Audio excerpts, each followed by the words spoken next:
At 11:47 p.m., Elena Hart stared at the breakup text she had just sent and felt something inside her finally collapse. She expected tears. She expected anger. She expected the familiar 3 dots from the man who had broken her heart 100 times before. What she did not expect was a reply from a stranger that would change the direction of her entire life. The message appeared on her screen just seconds later: "You have the wrong number. But if you really want to forget him, come over. I'll make sure you remember what it feels like to be valued." Elena almost dropped her phone. She reread the message 3 times, wondering whether it was a cruel joke. She had been trying to send the breakup text to her boyfriend, Daniel, after discovering that he had been secretly seeing another woman for months. Instead, exhausted and shaking, she had typed 1 digit wrong. She should have deleted the stranger's message and gone to bed. She should have blocked the number. But that night, Elena was tired of being invisible, tired of apologizing for wanting love, and tired of pretending she wasn't broken. If you believe in kindness, second chances, and the idea that one unexpected moment can change someone's life, please take a moment to like this story, share it with someone who needs hope, leave a comment, and subscribe to the channel for more heart-touching stories. The stranger's name was Adrian Vale. Elena didn't know that yet.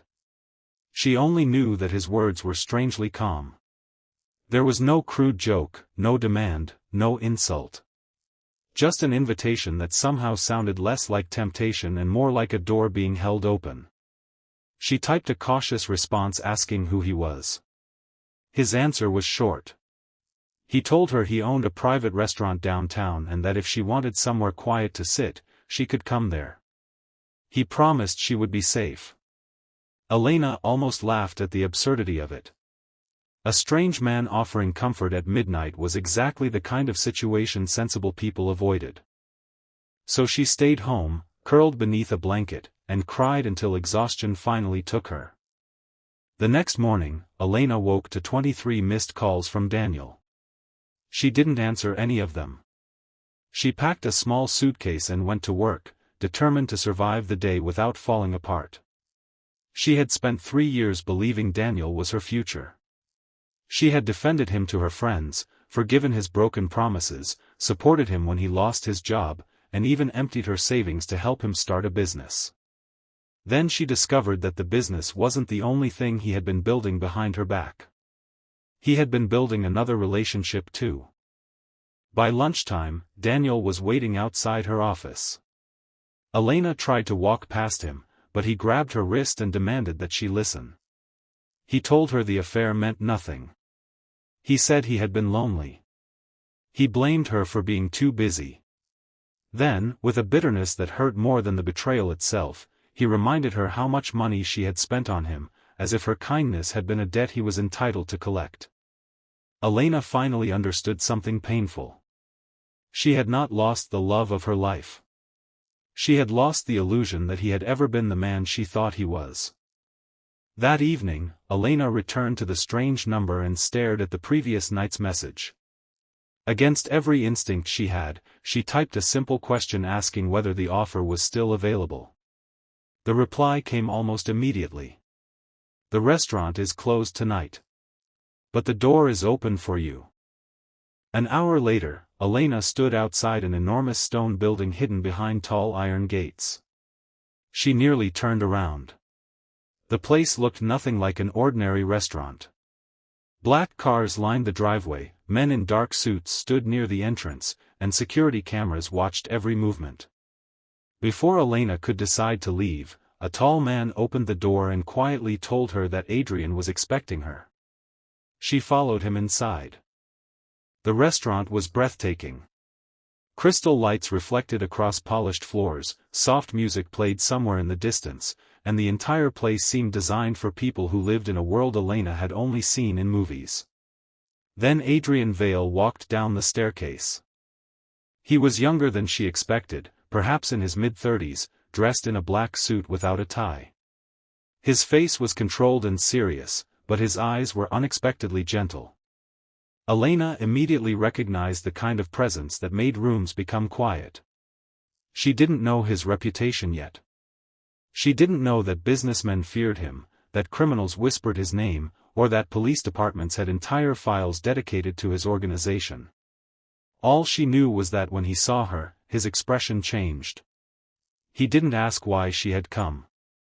He simply told her she looked exhausted and offered her dinner. For the first time in weeks, someone noticed. They sat at a small table near a window overlooking the city. Adrian never touched her. He didn't ask invasive questions.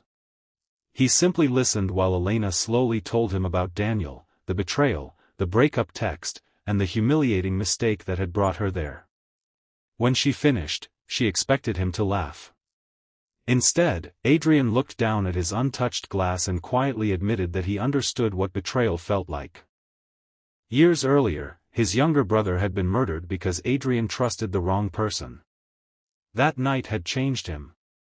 He had built his empire afterward, becoming colder and harder until people stopped seeing the wounded man underneath the reputation. He had convinced himself that caring was a weakness. Then Elena had accidentally sent him a message meant for someone else. She had reminded him that sometimes people didn't need saving. Sometimes they simply needed someone to sit beside them while they remembered how to save themselves. Days became weeks. Elena didn't move into Adrian's world. She returned to her apartment, continued working, and slowly rebuilt her life. But Adrian began appearing in small, unexpected ways. He sent flowers to the receptionist at her office because Elena had once mentioned that she loved flowers but never bought them for herself. He arranged for a broken heater in her building to be repaired anonymously. When her car wouldn't start one rainy evening, a driver appeared and helped her get home safely. He never demanded anything in return. And that was what frightened Elena most. She had become so accustomed to love having a price that kindness without conditions felt almost suspicious. One night, Adrian asked her to dinner again. This time, Elena accepted without hesitation. They talked for hours. She discovered that beneath the intimidating exterior, Adrian loved old books, hated loud parties, and secretly fed stray cats behind his office. She teased him about the cats, and for the first time, she saw him laugh. It was a small laugh, almost unfamiliar to him. Elena realized then that she wasn't falling for the dangerous man everyone feared. She was falling for the lonely man nobody bothered to see. But Adrian's world had dangers Elena could not ignore. One evening, she noticed blood on his sleeve. Adrian tried to dismiss it, but Elena refused to let him hide behind silence. She finally learned the truth about his criminal empire. He was not an innocent businessman.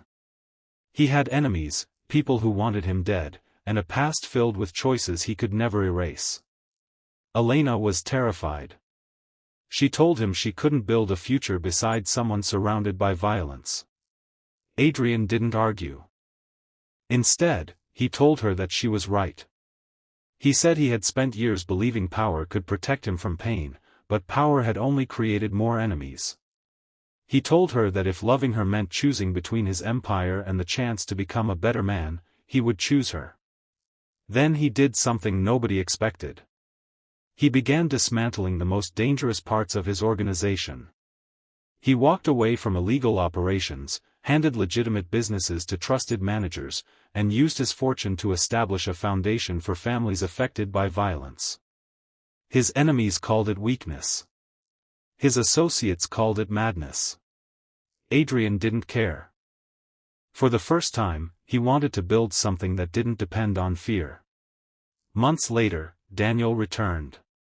He arrived outside Elena's workplace with flowers and apologies. He said he had changed. He said he missed her. He reminded her of all the memories they shared and begged her to give him another chance.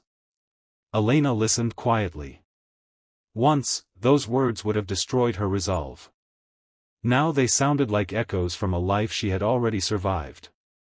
She told Daniel that forgiveness did not mean returning to the place where you were hurt. Sometimes forgiveness meant accepting what happened and walking away without carrying hatred. Daniel asked if there was another man. Elena smiled gently and told him that there was someone who had taught her what respect felt like, but more importantly, she had finally learned to respect herself. That night, Elena went to Adrian's restaurant. He was standing by the same window where they had first talked. She walked toward him, took his hand, and told him that she had come to return the favor. She wanted to make him remember what it felt like to be loved without fear. Adrian's eyes filled with tears. The feared mafia boss who had once commanded an entire criminal empire stood silently in front of the woman who had accidentally texted him, looking less like a powerful king and more like a wounded man who had finally found somewhere safe to put down his armor. A year later, the restaurant was no longer connected to Adrian's old world. It had become a place where ordinary people gathered. A portion of every meal helped fund shelters and scholarships for people rebuilding their lives after abuse, betrayal, and hardship. And above the entrance hung a small silver plaque with words Elena had chosen herself: "Sometimes the wrong number leads you to the right person." Elena never forgot the message that began it all. She had sent it because her heart was broken. She had believed she was saying goodbye to the person who had destroyed her faith in love. Instead, she had accidentally sent it to a stranger who taught her that love wasn't supposed to make you smaller, frightened, or desperate for approval. And Adrian learned something too. You could spend your entire life building walls around your heart, but one sincere person could still find the door. Years later, when someone asked Elena how she met the man she eventually married, she always smiled before answering. She never called it fate. She called it a mistake. Because sometimes the most beautiful chapters of our lives begin with something going completely wrong. If this story touched your heart, please like the video, share it with someone who may need a second chance, and subscribe to the channel. Your support helps these stories reach people who need a little hope when life feels darkest. And before you go, comment, "The wrong number led to the right heart," if you believe that sometimes life takes away the person we thought we needed only to make room for someone who teaches us what we truly deserve. Because Elena's story was never really about a breakup text. It was about discovering that losing someone who didn't value you isn't the end of your story. Sometimes, it's the first page of the life you were always meant to live. And sometimes, the message you send by mistake is the one message that was meant to find you. The end.